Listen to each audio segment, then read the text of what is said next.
Bendiciones y bienvenidos a Pan de Vida Podcast, en donde hablamos sobre la palabra de Dios para todo aquel que tiene hambre del pan vivo. Te invitamos a suscribirte a este canal para que recibas las notificaciones de los nuevos episodios.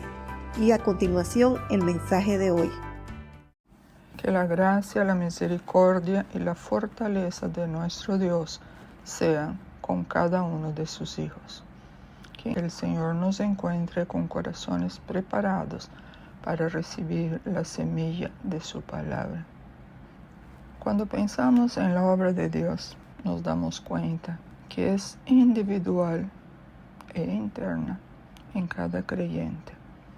El conocimiento, entendimiento y vivencia de las verdades eternas serán formadas en los hijos de Dios, dependiendo del deseo de cada uno, y ello se dará en distintas etapas. Desde que hemos nacido de nuevo, la obra de santificación se está desarrollando en nosotros, en unos más, en otros menos, dependiendo de la entrega a Dios de cada uno de sus hijos. A la par, se inicia el actuar del temor de Dios en los hijos de luz. Está iniciándose en nosotros hasta cuando llega el momento que tenemos conciencia clara de su significado. Es un proceso lento.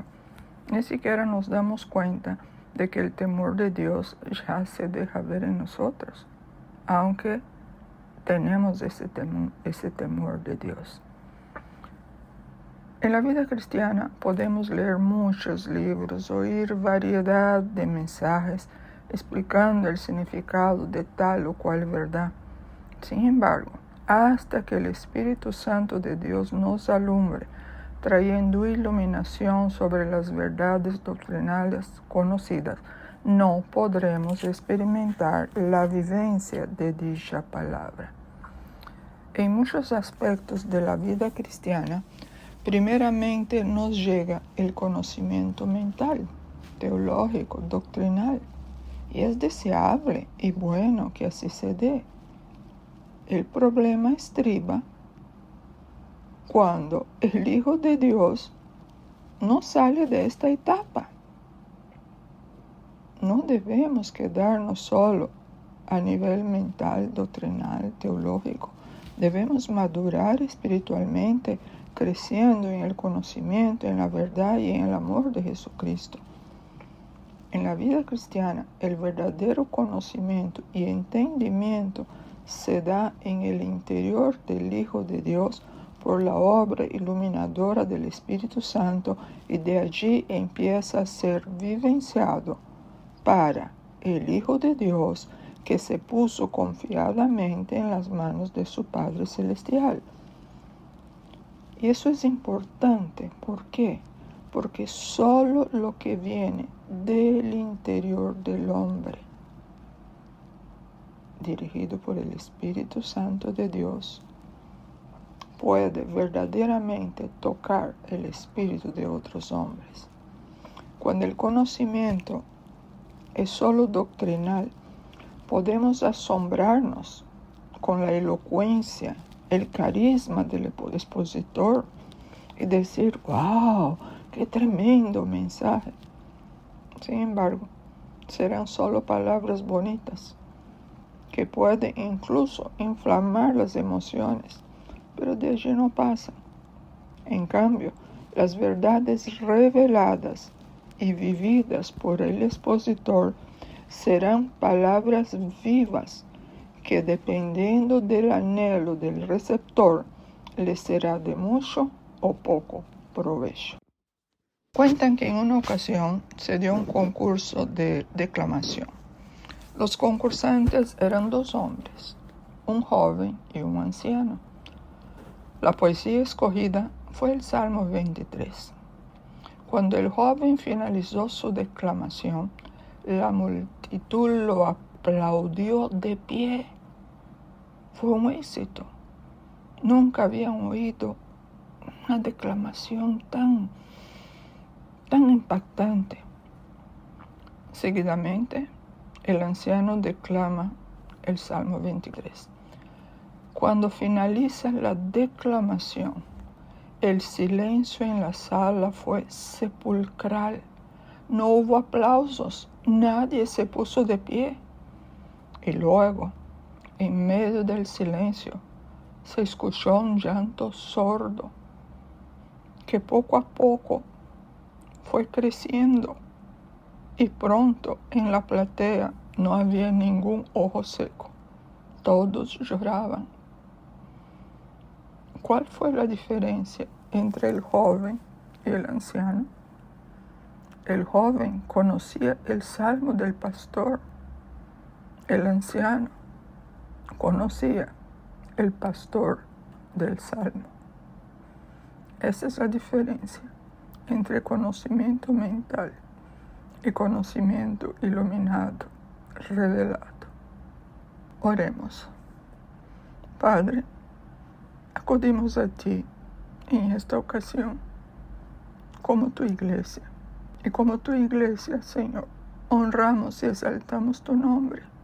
Nombre que sobre todo nombre. Que a ti, Señor, sea todo reconocimiento, alabanza y gratitud por tu obra de salvación y consecuente obrar en la vida de nosotros, tus hijos. En este nuevo tiempo, donde estás trabajando en el interior de cada hijo tuyo, que a ti acude en la búsqueda del agradarte en todo, del avanzar en el camino de santidad preparado para los tuyos. Te damos gracias por tu cuidado y empeño en mantenernos como cuerpo de Cristo. Gracias, Señor, porque en tu plan eterno has decidido que los tuyos tengamos la mente de Cristo, y en tu eterno mirar ya la tenemos.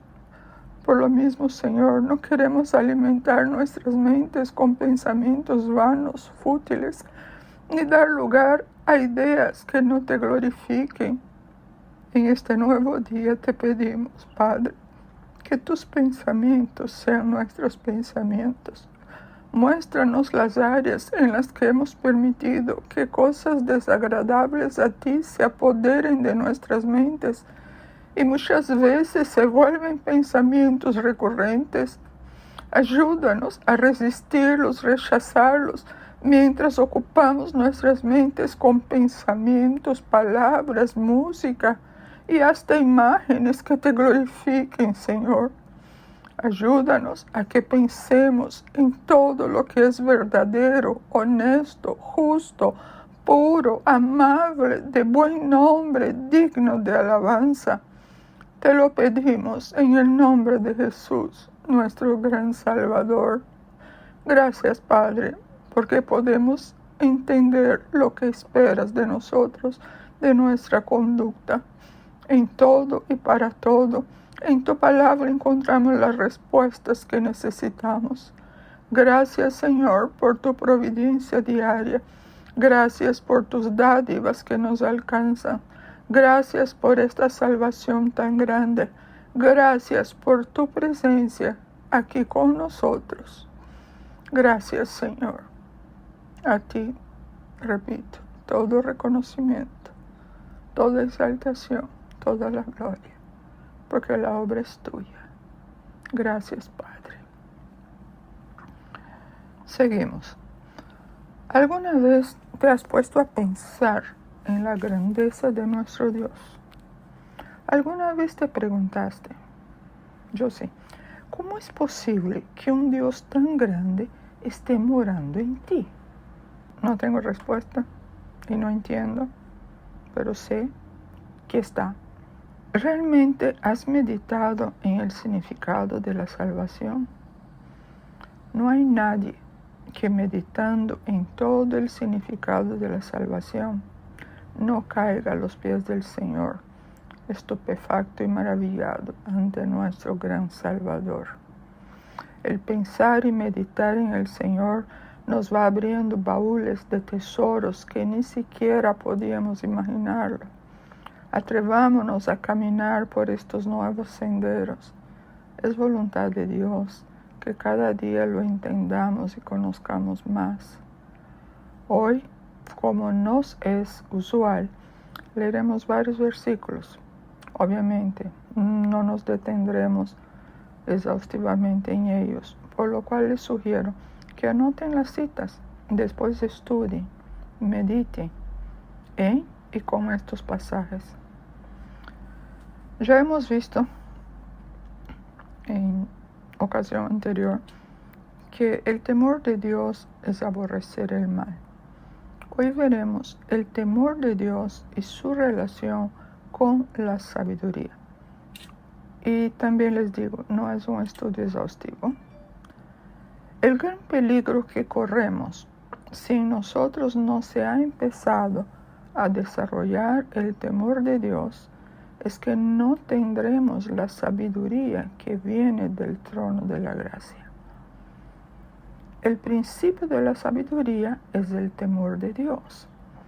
Sin ese creciente temor de Dios, cometeremos muchos errores y fallaremos porque la sabiduría del Señor estará casi ausente de nuestras vidas. Nosotros veremos ahora 3 textos relacionados con el temor de Dios y la sabiduría. Ellos son Proverbios 1:7, 9:10 y Salmo 111:10.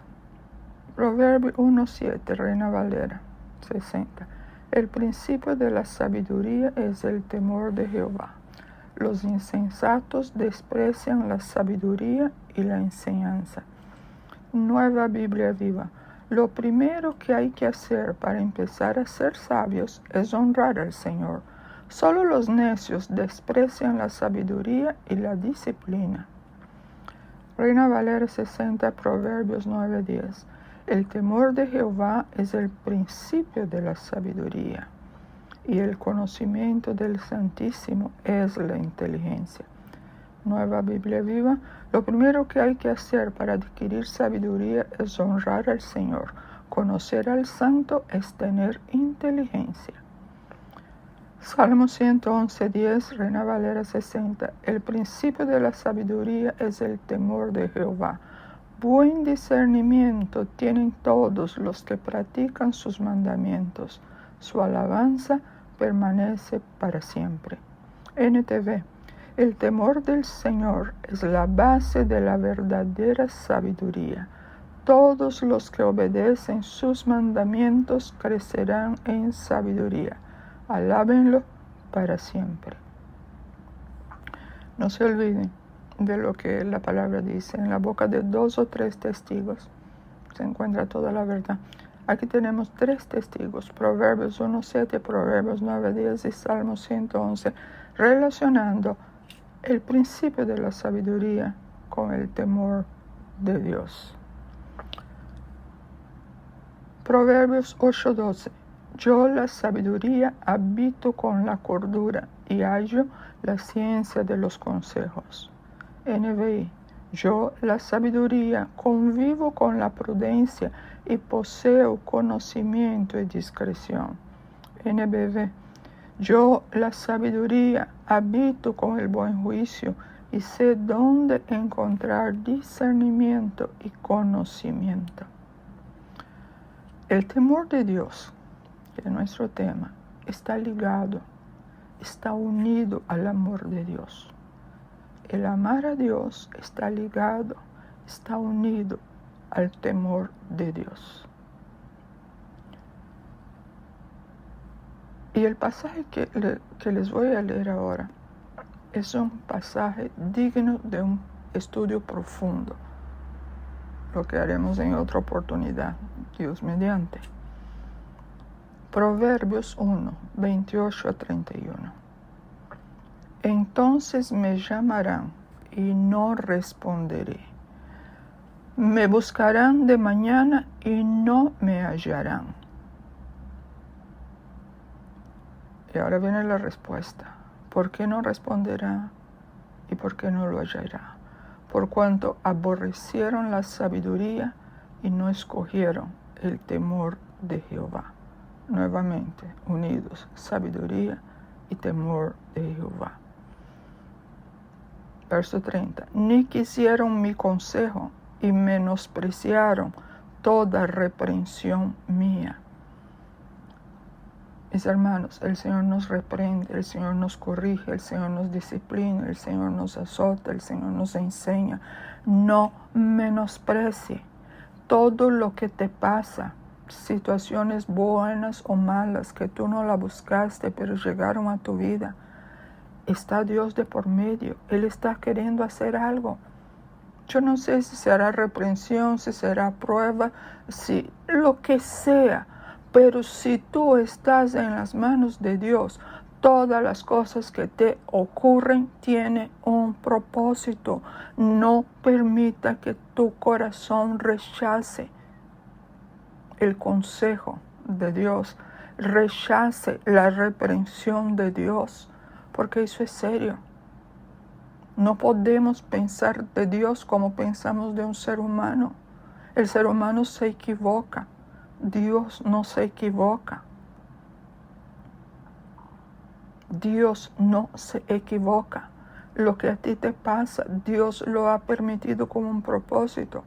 Aunque tú no entiendas absolutamente nada, ahí es donde tú tienes que creer sin ver. Ahí es donde tú tienes que vivir la fe. La fe, que es la certeza de lo que se espera, la convicción de lo que no se ve. Tener certeza de que lo que me pasa, Dios lo sabe, Dios lo conoce, Dios lo ha permitido como un propósito. La convicción de eso la tengo. Y eso debe ser la meta de cada hijo de Dios. Si no tenemos esa convicción de que Dios está a cargo, de que Dios está en el control, de que Dios no permitirá nada que Él no quiera, no podremos permanecer firmes hasta el final. Eso es muy serio, mis hermanos, muy serio. Ponga atención a esa palabra. Si tú no puedes ver la mano de Dios en todo lo que te pasa, póstrate delante de Él y dile: Señor, yo no te puedo ver en eso, Señor, pero tu palabra dice, y cita Romanos 8:28, no a Dios, a ti misma, a ti mismo, para que quede claro que lo que te pase, cuando sea, Dios lo está permitiendo con propósito. Ore por eso, para que cuando venga el momento de la prueba dura, todavía no hay prueba dura, todavía estamos viviendo el periodo de las vacas flacas, aún con relación al entorno, aún con relación a nosotros mismos. Ninguno aquí está pasando un periodo de vacas flacas, también las vacas medio todavía gorditas. Pero tenemos que estar listos cuando venga el momento de las vacas flacas. Allá, en aquel momento, solo la fe, la confianza en Dios, el creer que en Dios todas las cosas nos ayudan a bien y que Él no permitirá nada más allá de nuestra capacidad, nos mantendrá de pies, firmes, todos firmes, de pie, esperando la manifestación del Señor. No desaproveche las oportunidades. Repito el verso 30 de Proverbios 1. Ni quisieron mi consejo y menospreciaron toda reprensión mía. A consecuencia, comerán del fruto de su camino y serán hastiados de sus propios consejos. Porque el desvío de los ignorantes los matará y la prosperidad de los necios los echará a perder. Mas el que me oyere habitará confiadamente y vivirá tranquilo, sin temor del mal. El corazón entendido busca la sabiduría, mas la boca de los necios se alimenta de necedades. Proverbios 15:14. En la medida que vamos progresando en el camino de la santidad y por ende en el temor de Dios, más aborreceremos el pecado, más nos deleitaremos en la ley de Dios. Al ir progresando en el camino de la santidad y del temor de Dios, más vemos la perfección de la ley y de la justicia de Dios en todo lo que nos pide o exige. Eso va muy ligado. Primera de Juan 5:3 dice,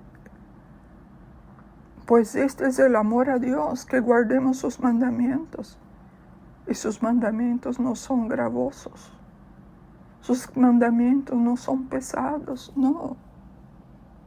Porque tenemos uno que dijo, si estás trabajado y cargado, venga a mí, porque mi yugo es fácil y ligera es mi carga. Nuestras cargas con el Señor Jesús se hacen ligeras. No es que van a ser quitadas, pero se hacen ligeras, porque Él lleva el mayor peso. El problema es cuando nosotros no queremos ese yugo del Señor y no queremos aprender de Él cuando dijo, aprendan de mí, que soy manso y humilde de corazón. Mansedumbre y humildad. Nos falta mucho de eso. El temor de Dios en el creyente lo lleva a reverenciar a Dios, a honrarlo, a tenerlo en cuenta en los menores detalles. Hay un texto muy significativo también, Hebreos 12, 28 y 29. Así que, recibiendo nosotros un reino inconmovible, tengamos gratitud y mediante ella sirvamos a Dios agradándole con temor y reverencia, porque nuestro Dios es fuego consumidor. Agradándole con temor y reverencia. Esa reverencia y admiración es exactamente lo que significa el temor de Dios para los cristianos. Y este es el factor que nos motiva, que nos mueve a rendirnos ante nuestro Dios, el creador del universo. ¿Saben cuándo no se honra a Dios? Cuando no se le conoce. Eso es lo que se ve en el mundo y lamentablemente en la iglesia de Cristo. El apóstol Juan en su Evangelio capítulo 1 versículo 10-11 registra ahí una situación muy triste. Dice, en el mundo estaba, hablando de Jesús, y el mundo por él fue hecho, pero el mundo no le conoció. A los suyos vino, y los suyos no le recibieron. ¿Por qué no lo recibieron? Porque no lo conocían. Y ellos podían recitar de memoria todas las profecías referentes al Mesías. Pero cuando Él aparece, no lo reconocieron. ¿Por qué? Porque ellos tenían la palabra en sus mentes, pero no era parte de ellos. Tú y yo necesitamos pasar de tener la palabra en la mente a tenerla en el corazón, porque si no podemos caer en lo que el Señor condena en Isaías 29:13. Porque este pueblo se acerca a mí con su boca y con sus labios me honra, pero su corazón está lejos de mí. Y su temor de mí no es más que un mandamiento de hombre que les ha sido enseñado.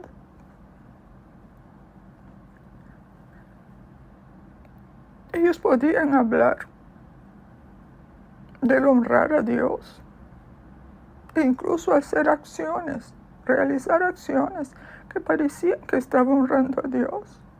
Pero Dios, que escudriña el corazón y los pensamientos, veía, sabía que lo que ellos hacían era algo mental, el corazón no estaba involucrado en eso.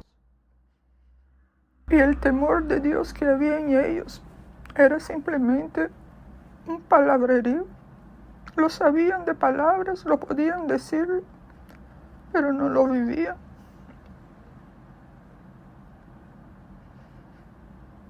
En otras palabras, el Señor está afirmando que aquellos hombres, aquel pueblo que había sido sacado de Egipto, cuando ellos servían a Dios, solo lo hacían con sus bocas, no era genuino. Y uno se pregunta, yo me he preguntado, ¿por qué actuaban así? Y encontré una respuesta. Ellos en el ayer y la iglesia en el hoy habían hecho del Señor un Dios a la imagen mental que tenían de Él. ¿Eso qué significa? Hicieron un Dios acorde con un insuficiente entendimiento de las Escrituras y cambiaron el orden. Para ellos, en el ayer y en el hoy para muchos, Dios es quien debe complacer al hombre y no el hombre complaciendo a Dios. Y ese es el peligro en la vida cristiana. Peligro de debatir, argumentar con la palabra de Dios. Cuando entramos ahí, terminamos haciendo un Dios a nuestra propia imagen. Y los dioses a nuestra propia imagen tienen pies de barro. Y tarde que temprano se vienen abajo. Sin temor de Dios, nos sometemos entre comillas a Dios solo cuando nos conviene y siempre y cuando sea de acuerdo con nuestros parámetros. Fácilmente caemos en el absurdo de sustituir lo genuino y eterno de Dios por falsificaciones temporales. Les doy un ejemplo, uno solo. El Señor espera que nosotros lo alabemos, le cantemos con reverencia en el cuerpo, en el alma y en el espíritu. Y nosotros, generalizando, lo alabamos con el cuerpo. ¿Qué significa eso? Lo alabamos con una apariencia externa consona con nuestro propio entendimiento de lo que es honrar a Dios. Es decir, si yo creo que yo honro a Dios, y quizás ni siquiera use ese verbo, si yo creo que para cantar a Dios yo tengo que estar de pie, entonces yo estoy de pie, porque entonces así yo estoy alabando a Dios con mi cuerpo. Si yo pienso que no, que yo puedo estar sentada, yo alabo a Dios sentada, pero estoy alabando al Señor. Y también nosotros sabemos que cuando uno alaba a Dios, de repente uno tiene una cara, entre comillas, santa, de una santa, entre comillas, expresión. Entonces ponemos, yo llamo cara de circunstancia, ponemos esa cara de circunstancia, cerramos los ojos, a veces hasta levantamos la mano, mientras el corazón está lejos de Dios. ¿Estamos alabándolo con reverencia en cuerpo, alma y espíritu? No. Pero no nos detenemos a pensar en eso. Lo hacemos y punto. Ya.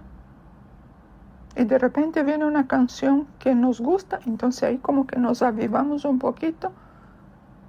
Después viene otra que no me gusta. Ay, no, esa no me gusta. Y si no te gusta, perfecto, pero ponte en ese momento para decirle tus propias palabras al Señor. No tiene que molestarte por eso. Tampoco interrumpir tu tiempo de alabanza al Señor. Si no te gusta o no quiere cantar esa canción, o no puede cantar porque ese día tiene problemas de la voz o lo que sea, oye, dile palabra al Señor. Tú tienes una mente que puede pensar, ¿no? Y el Señor lee pensamiento, así que no hay problema. Hay un texto muy interesante. A veces yo digo que yo descubro un texto ahora, ¿no? Porque como que ahora que empieza a llamar la atención. Hay un texto aquí que nos muestra lo que Dios quiere para nosotros y lo que Él espera de nosotros. En el mismo versículo, está interesante, ¿verdad? ¿Dónde? Salmo 31, 19. Cuán grande es tu bondad que has guardado para los que te temen, que has mostrado a los que esperan en ti delante de los hijos de los hombres. Cuán grande es tu bondad, la bondad de Dios, que has guardado para los que te temen, sus hijos. La gran bondad que has mostrado a los que esperan en ti delante de los hijos de los hombres.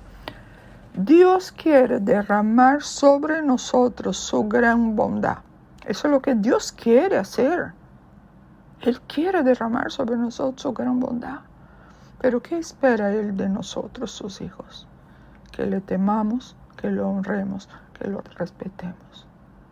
El Señor ha dicho en su palabra, ese es un texto que me quedó por lo menos la mitad, cuando el Señor le dice que Él honrará a los que le honran, y a los que lo menosprecian serán tenidos en poco. Dios honra al que le honra. Ahora, yo voy a honrar a Dios para que Él me honre. No, yo voy a honrar a Dios porque yo quiero comunión con Él. Yo quiero tener siempre mi oído listo, prestos a oír su voz. Yo quiero que Él me corrija, yo quiero que Él me enseñe, yo quiero que Él me guíe. Y si hago todo eso, estoy honrando. Y yo diría, de carambola nos llega esa honra de Dios. Pero si yo le honro para recibir honra, en realidad no lo estoy honrando. Estoy pensando en mí, así que por ahí no es. Pero Dios lo hace. Yo quiero traer al recuerdo de ustedes el becerro de oro. ¿Se acuerdan del becerro de oro allá en Egipto, verdad? Y este es el ejemplo, yo lo veo así, más triste registrado en la Biblia del significado de hacer un Dios conforme a la propia imagen. Eso está, yo voy a parafrasear para ir más rápido. Estoy en capítulo 32, versos del 3 al 5. Aarón le dice al pueblo, aparten todos los aretes de oro que están en las orejas de sus mujeres, de sus hijos, tráigamelos acá. Entonces el pueblo buscó rápidamente todos los aretes, zarcillos de oro y los trae a Aarón.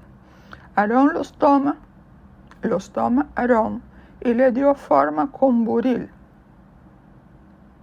Buril es como un cincel, ¿verdad? Se le dio forma. Hizo el becerro de oro. O sea que él era un experto artesano, ¿no? Porque pudo formar un becerro de oro con el oro que le dieron. Y hizo el famoso becerro. Cuando el becerro estuvo listo, entonces dijeron, dice el texto, ¿quiénes dijeron? Ese verbo se refería al pueblo. El pueblo decía, Israel, estos son tus dioses que te sacaron de la tierra de Egipto. Ellos, viendo el becerro de oro, decían eso. Cuando Aarón vio que el pueblo estaba reconociendo el becerro como los dioses, no el Dios, los dioses que lo sacaron de Egipto, ¿qué hace Aarón? Edifica un altar delante del becerro. Y pregonó a Aarón y dijo, Aarón fue el quien dijo esa barbaridad. Mañana será fiesta para Jehová.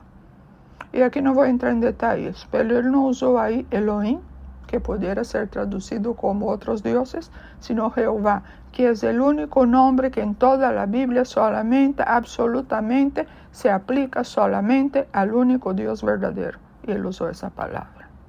¿Qué significa eso? Que ellos reconocían la obra de Dios en ellos. Ellos reconocían la obra de Dios en su liberación. Sin embargo, redujeron al Dios, al único Dios verdadero, soberano de todo lo existente, de todo lo creado, a nivel de dioses falsos, a nivel de ídolos conocidos por ellos. Eso lo hicieron. Dios a nivel de dioses falsos. Dios a nivel de los ídolos que ellos conocían. Yo he comentado anteriormente en algún momento que cuando el significado de levantar un Dios a nuestra imagen significa que yo hago a Dios según lo que yo pienso, no según lo que dicen las Escrituras. Y qué curioso, porque cuando eso se hace, cuando alguien hace eso, el cristiano hace eso, ¿qué es lo que está haciendo? Está teniendo por Dios un ídolo porque ese no es el Dios verdadero. La persona puede pensar que está sirviendo al Dios verdadero, pero no, está sirviendo un ídolo, un Dios imaginario, obviamente de su propio imaginario. Ese ídolo se puede llamar con distintos nombres. Por ejemplo, legalismo o religiosidad, idolatría, adorando un ministerio. Hay mucha gente que adora el ministerio que Dios le dio y no adora al Dios que le dio el ministerio.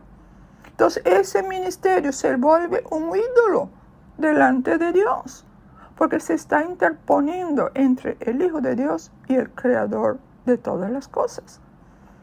La persona que idolatra un título académico o cualquier otra cosa que no es el único Dios verdadero, está teniendo ídolos. Es decir, que cuando yo pongo algo por encima de Dios, yo estoy rebajando a Dios. Yo lo estoy poniendo a nivel humano. Y no puede ser. Por eso es que mucha gente se enoja con Dios. Y tenemos que aprender ahí una lección.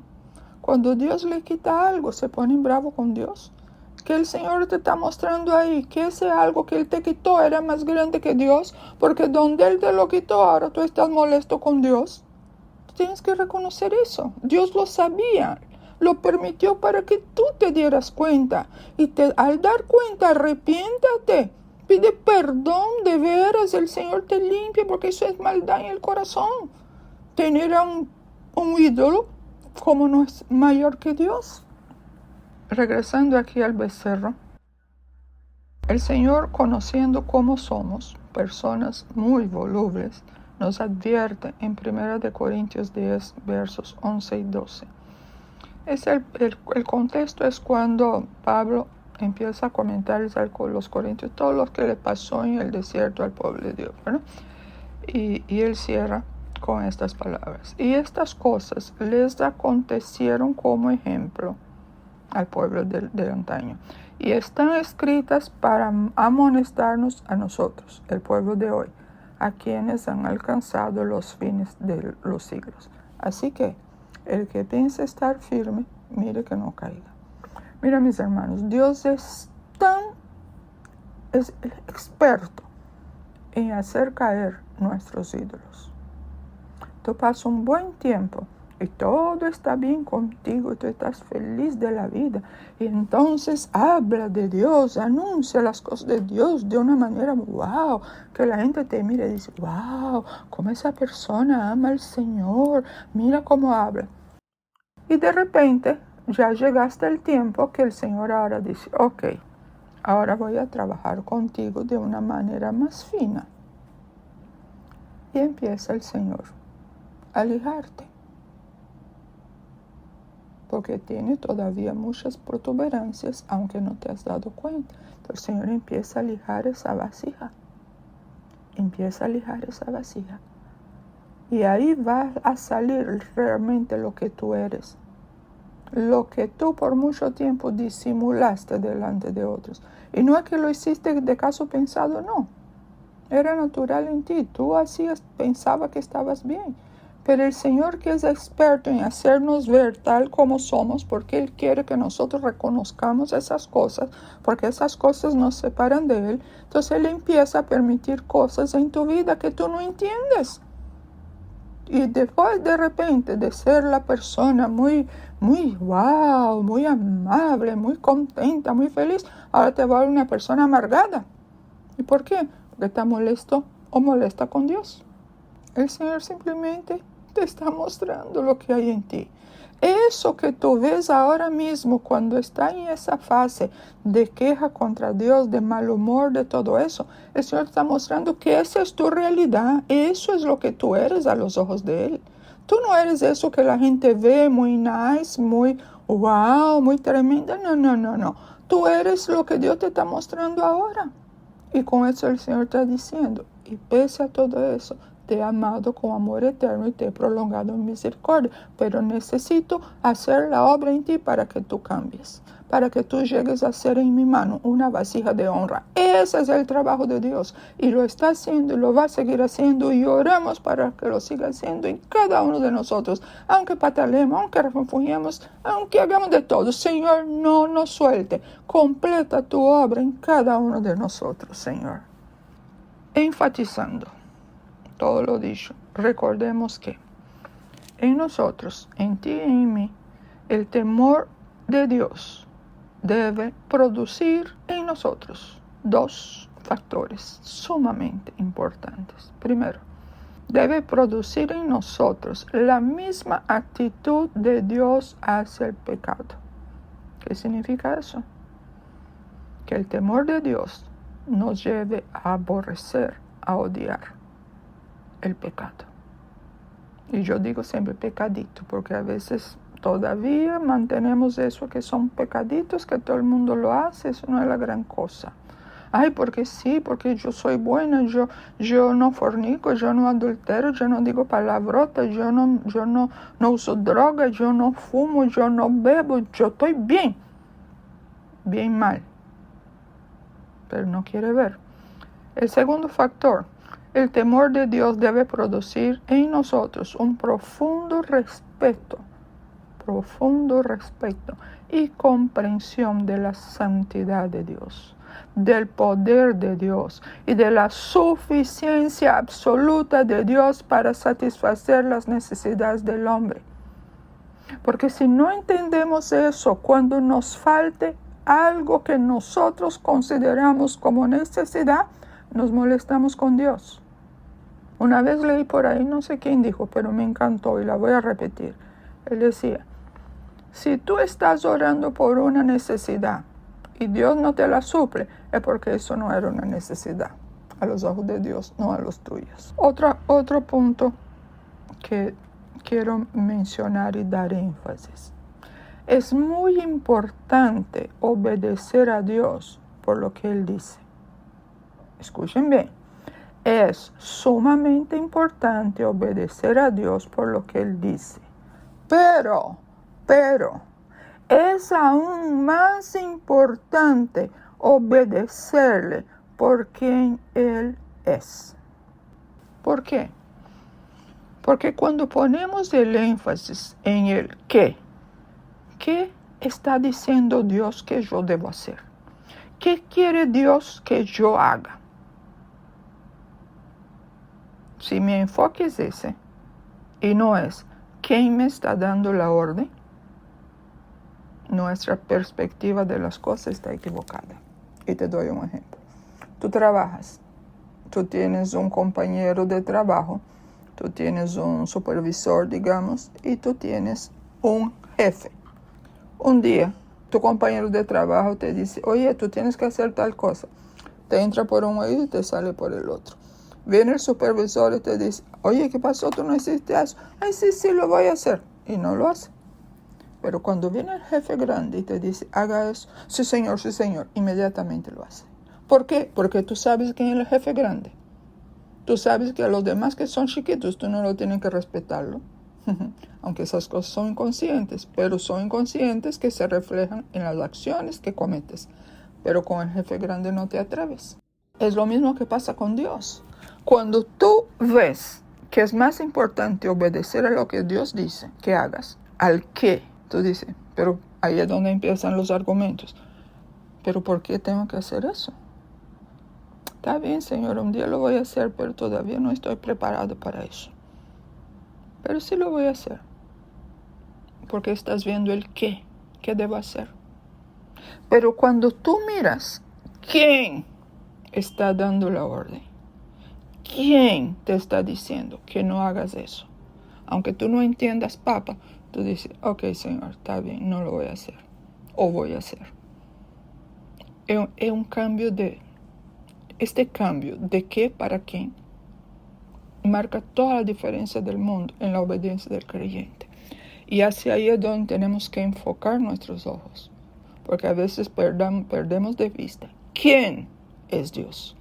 ¿Quién es Dios?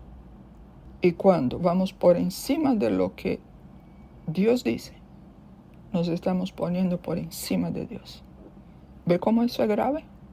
Eso es gravísimo.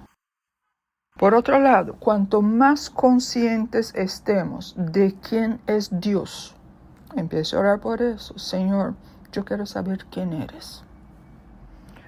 Porque cuanto más conscientes estemos de quién es Dios, repito, menos conscientes estaremos de nosotros mismos y más gustosamente le obedeceremos. Mientras más nos preocupe la aprobación de Dios en cada situación, más confianza nos dará para obedecerle y actuar con su autoridad. Yo quiero ahora tratar un tema que me va a tomar un tiempecito, y es un texto que lo conocemos, de Proverbios 8:13. Yo lo voy a leer en 5 versiones. El texto dice en la Reina Valera 60, el temor de Jehová es aborrecer el mal, la soberbia y la arrogancia, el mal camino y la boca perversa aborrezco. Nueva Biblia Viva, el que teme al Señor aborrece el mal. Yo aborrezco el orgullo y la arrogancia, la mala conducta y el hablar perverso. NBI, quien teme al Señor aborrece lo malo. Yo aborrezco el orgullo y la arrogancia, la mala conducta y el lenguaje perverso. Traducción en lenguaje actual. Los que obedecen a Dios aborrecen la maldad. Yo aborrezco a la gente que es orgullosa y presumida, que nunca dice la verdad ni vive como es debido. Aunque esa versión, yo aborrezco a la gente, uno no debe aborrecer a la gente, sino las acciones de la gente, ¿verdad? NTV, no todos los que temen al Señor odiarán la maldad. Por eso odio el orgullo, la arrogancia, la corrupción y el lenguaje perverso. Entonces, de acuerdo a las 5 versiones, el temor de Dios es aborrecer el mal, lo malo, la maldad. Es aborrecer la soberbia, la arrogancia, el orgullo, la presunción, la gente orgullosa.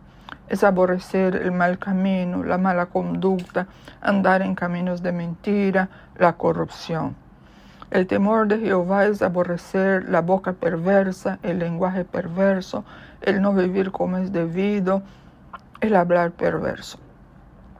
Les adelanto, según la RAE, porque después veremos en el hebreo, según la RAE, perverso significa todo lo que causa daño intencionalmente, que corrompe las costumbres, el orden o el estado correcto de las cosas. Cuando la palabra dice, el temor de Jehová es aborrecer el mal, la maldad o lo malo. La palabra mal del hebreo significa malo, malvado, perversidad. Aquí lo importante es lo siguiente. ¿Qué es el mal? La maldad, lo malo en mí. ¿Qué es? ¿Cuál es el mal, la maldad, lo malo en mí? Esa es la pregunta cuando tú lees el texto. ¿Por qué? Porque es muy fácil ver el mal, la maldad, lo malo en otros. Lo difícil es aceptar que en nosotros haya todas estas cosas.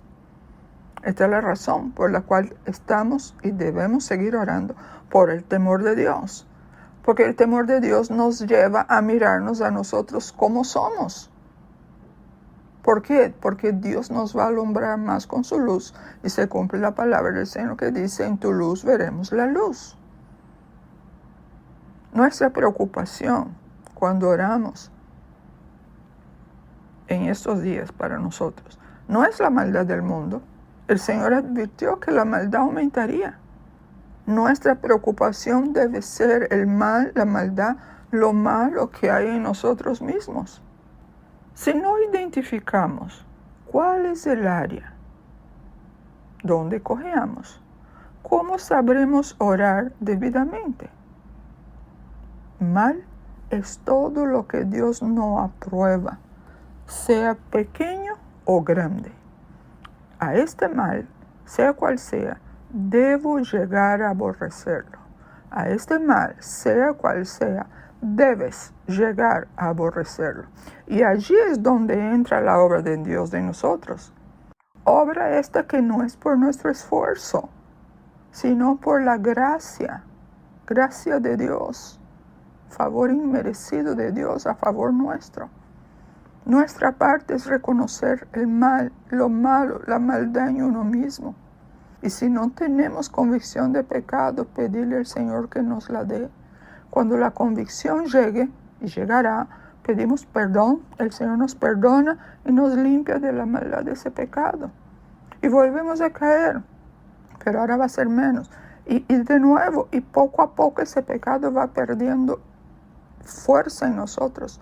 No es que va a desaparecer, porque si tú te alejas de Dios, Él vuelve.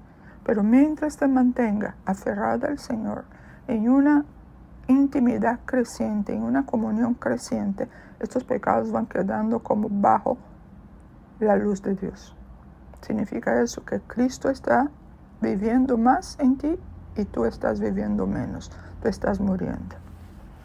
El Señor dice, el temor de Jehová es aborrecer la soberbia, la arrogancia, el orgullo, la presunción, la altivez.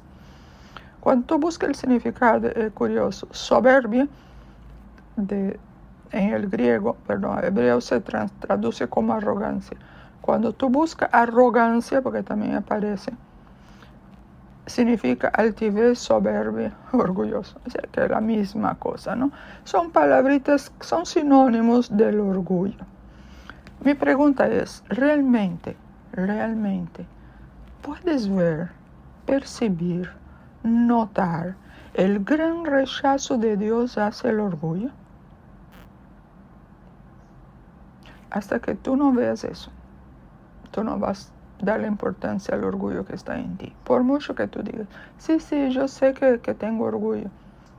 El hecho es como decir, el niño que diga, no, yo sé que estoy sucio y no se baña, ¿de qué le sirve reconocer? Nada. Le voy a hacer una pregunta. ¿Quién fue el primer personaje entre las criaturas de Dios que escenificó el pecado del orgullo? Entre las criaturas de Dios, el primer personaje. Tú sabes quién fue. El querubín protector. El querubín grande. Lucifer. Mira las ironías de la vida, ¿no? Lucifer significa el portador de la luz. O sea, Satanás era. Bueno, eso dicen los que estudian más y conocen idiomas antiguos, etcétera, etcétera. Que él era como que el más grande. Y que era tan grande por el orgullo, el tan grande que era el portador de la luz, por el orgullo pasó de la luz a la eterna oscuridad. La rebeldía, el orgullo, lo llevó a la rebeldía. El orgullo lo llevó a la rebeldía. El orgullo nos lleva a la rebeldía. Y la palabra del Señor dice que el rebelde habita en tierra seca. Cuando tú estás en rebeldía contra Dios, te estás quejando, te estás molestando por las cosas que te pasan. ¿Por qué me permite eso? Es tu orgullo el que está llorando, porque te consideras muy grande para que a ti te pasen esas cosas. Y el problema no es tuyo, el problema es de Dios que no te saca de ahí. Entonces ese orgullo te produce rebeldía y a partir de ahí estás en tierra seca. Estás vacía por dentro. Hace las cosas por hacer, repite palabras por decir, pero tu corazón no está ahí. ¿Por qué? Porque está en tierra seca, por la rebeldía, que es consecuencia del orgullo. Si aún no puedes ver lo abominable que es el orgullo a los ojos de Dios, ya yo lo estoy viendo un poquito más cada día, pero yo creo y sé que todos debemos pedirle a Dios que ponga en nosotros ese aborrecimiento que Él siente por ese pecado, que odiemos el orgullo, que lo persigamos cada vez que se levanta en nosotros, que no lo dejemos pasar en blanco ni usar palabras suaves con ese orgullo. No, hay que crucificar esa cosa. Hasta que no empecemos a aborrecer el orgullo, póngale el nombre que quiera, la soberbia, la arrogancia, la presunción, viéndolos como pecados que Dios aborrece, pecado que precipitó la caída de Lucifer en su rebeldía contra Dios, no podremos deshacernos de él. Y solo nos queda decir, Señor, que aborrezcamos el orgullo tal como lo aborreces tú. Que cada vez, Señor, que caigamos en ese pecado, alúmbranos con tu luz para que podamos darnos cuenta de que hemos pecado contra ti y que podamos arrepentirnos, Señor. El temor de Jehová es aborrecer el mal camino, la mala conducta, andar en caminos de mentiras, de la corrupción. En este mundo solo hay dos caminos, el camino ancho y el camino estrecho. Cada vez que salimos del camino estrecho, estaremos transitando por el camino ancho. Proverbios 4:11. Por el camino de la sabiduría te he encaminado, y por veredas derechas te he hecho andar. Ese es el camino estrecho. Proverbios 4:14. El camino de los impíos es como la oscuridad. No saben en qué tropiezan. Ese es el camino ancho. Proverbios 5:21. Porque los caminos del hombre están ante los ojos de Jehová, y él considera todas sus veredas. La verdad que salta de este texto de Proverbios 5:21 es que las 24 horas del día estamos bajo los ojos escrutadores de Dios. Dios te está viendo 24 horas al día. No solo lo que haces, sino lo que piensas, lo que sientes, lo que ocurre en tu mente. Todo eso el Señor lo conoce. Tus caminos están delante del Señor. El Señor sabe, porque a veces uno dice, ay no, yo voy a hacer tal cosa por eso, cuando el motivo no es ese, el motivo es otro. A veces uno sabe, pero uno está intentando disimularlo. O a veces uno ni siquiera sabe de manera consciente que no es así. Pero Dios sí todo lo ve, porque Él conoce las intenciones del corazón. Cuando esta verdad, que tus caminos están ante los ojos del Señor, y Él conoce todos los caminitos, veredas que tú andas. Cuando esta verdad ilumine tus ojos, tus pasos, te será más fácil reconocer tus pecados y arrepentirte ante el Señor. Eso significa tener conciencia de la presencia de Dios todas las horas que estemos despiertos. Eso es lo que significa, lo que decían los profetas Eliseo y Elías. Vive Jehová en cuya presencia estoy. Tener la conciencia de que estamos en la presencia de Dios todas las horas que estamos despiertos. Sigo. El temor de Jehová es aborrecer la boca perversa, el lenguaje perverso, el no vivir como es debido, el hablar perverso. Del hebreo significa perversidad, fraude, vicio perverso. Proverbios 18:21 dice, la muerte y la vida están en poder de la lengua, y el que la ama comerá de sus frutos. Surgen aquí varias preguntas. ¿Estamos usando las palabras para edificar a las personas o para destruirlas? Y yo les comento algo. Conforme hablamos, así mismo cosecharemos. Si tú hablas mal de otros, hablarán mal de ti. Si tú juzgas a otro, te juzgarán a ti. Si tú inventas mentiras de otro, inventarán mentiras de ti.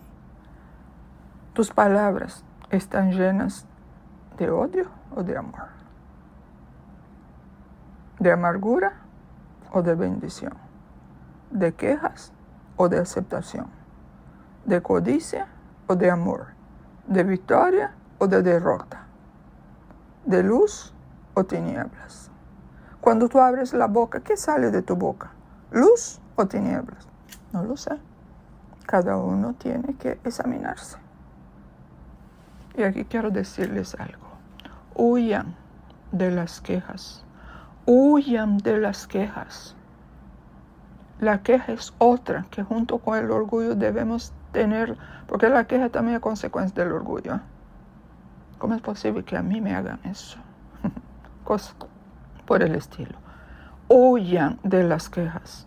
Las quejas tienen el potencial, y lo hacen, de sumergirte en pegajosas tinieblas. Pegajosas tinieblas. Tú sabes que es algo pegajoso, ¿verdad? Que es difícil soltarse de ahí. Es difícil, te atrapa. Así como uno puede atrapar ratones en una plancha de un papel que tiene como una goma y que el animalito se pega y ahí se muere.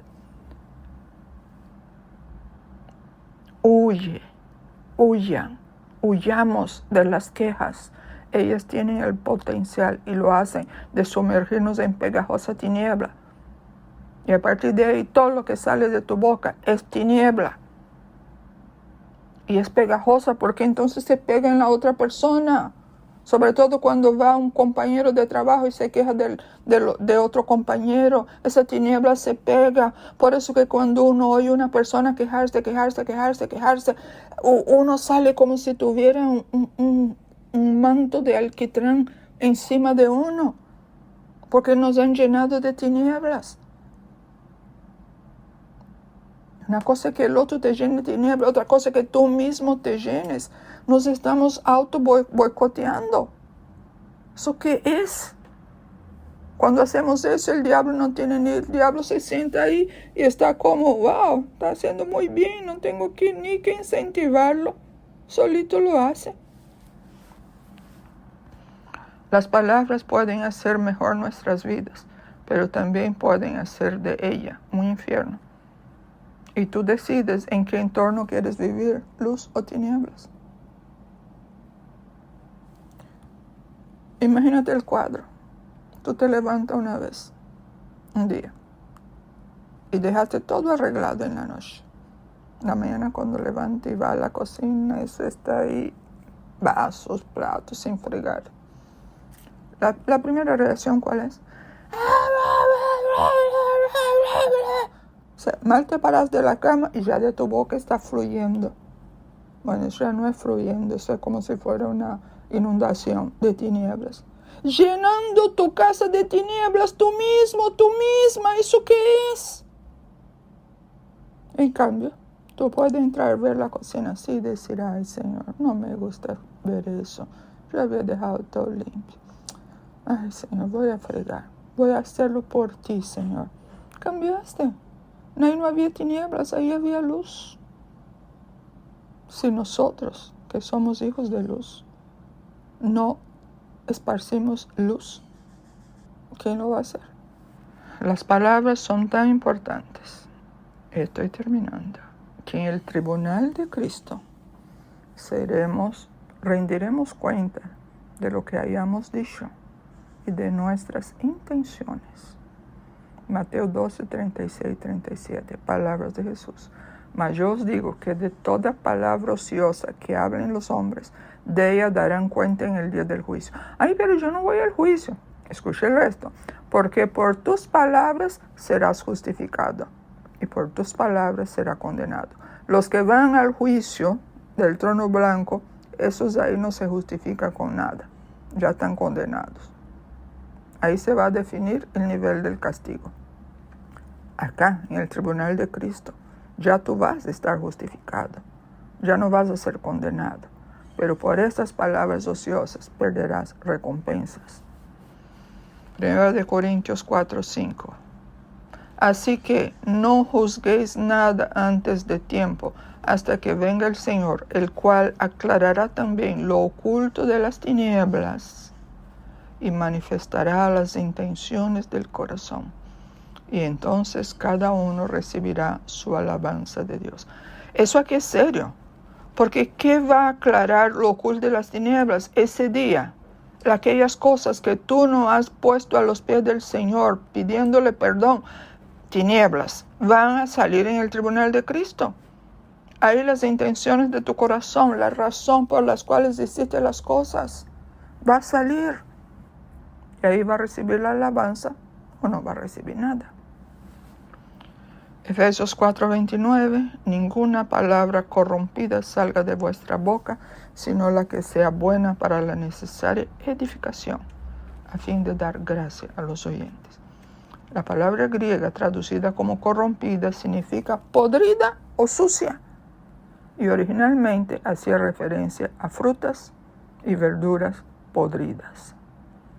el humor vulgar, los chistes de mal gusto, ni mencionar los obscenos, vocabulario desagradable o vocabulario soez, no deben tener lugar en la vida de un cristiano. ¿Por qué? Porque la palabra nos dice, sea vuestra palabra siempre con gracia, sazonada con sal, para que sepáis cómo debéis responder a cada uno. Resumiendo, que nuestras palabras sean agradables a Dios, edificantes, beneficiosas, correctivas a nuestro oyente. Que así sean las palabras que salgan de nuestra boca. Así deben ser. ¿Cómo estás tú? Cierro. Padre, reconocemos hoy delante de ti que el temor de Dios debe ser una constante en nuestras vidas. El temor de Dios, mi Señor, debe estar presente en todo lo que hagamos, hablemos o pensemos.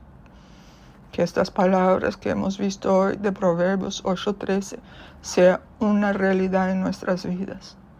Señor, que el temor de Dios nos lleve a aborrecer el mal, así como tú lo aborreces. Señor, que cada día el temor de Dios nos vaya llevando a pensar más con tus pensamientos mientras permitimos, Señor, que por el Espíritu Santo y el interés que pongamos, que nuestra mente sea renovada. Porque si nuestra mente no es renovada, jamás pensaremos con tus pensamientos y seguiremos pensando con nuestros propios pensamientos carnales, oscuros, Señor. Queremos pensar con tus pensamientos. Queremos aborrecer el mal, Señor, comenzando con nosotros, porque es muy fácil aborrecer el mal del otro, porque eso también tiene su lugar, Señor. Porque hay mucha maldad. Tú dijiste que eso iba a aumentar, pero no en nosotros, Señor. En nosotros los tuyos ese mal debe disminuir. Pero eso solo pasa cuando empecemos a ver y a vivir el temor de Dios, que diariamente, Señor, aborrezcamos la soberbia, la arrogancia, el mal camino, la boca perversa. Que el orgullo, Señor, cada día vaya siendo identificado en nuestras vidas y vaya perdiendo fuerza, Señor. Esa fuerza que nos controló y nos controla desde hace muchos años, Señor. Que verdaderamente podamos morir a todo eso para que la dirección venga solamente de tu Santo Espíritu que está en nosotros, Señor, enseñándonos todas las cosas que tú dejaste para que nosotros supiéramos, Señor. Cambia, Señor, cambia a nosotros, a tu iglesia, Señor, que el temor de Dios sea una realidad, sea una vivencia diaria, Señor, en nosotros. Que prefiramos, Señor, ser ofendidos, ser denigrados, ser juzgados equivocadamente antes de responder en la carne, antes de contestar con palabras desabridas, antes de ofender a los demás, Señor, y sobre todo, mucho antes de ofenderte a ti. Que es preferible que nos ofendan a nosotros, a que nosotros te ofendamos a ti. Que nos insulten a nosotros, a que nosotros te insultemos a ti, Señor. Cambia nuestra mentalidad, cambia nuestro enfoque, Señor, y haz de tu iglesia, Señor, de aquellos que están, Señor, anhelando andar en tu voluntad.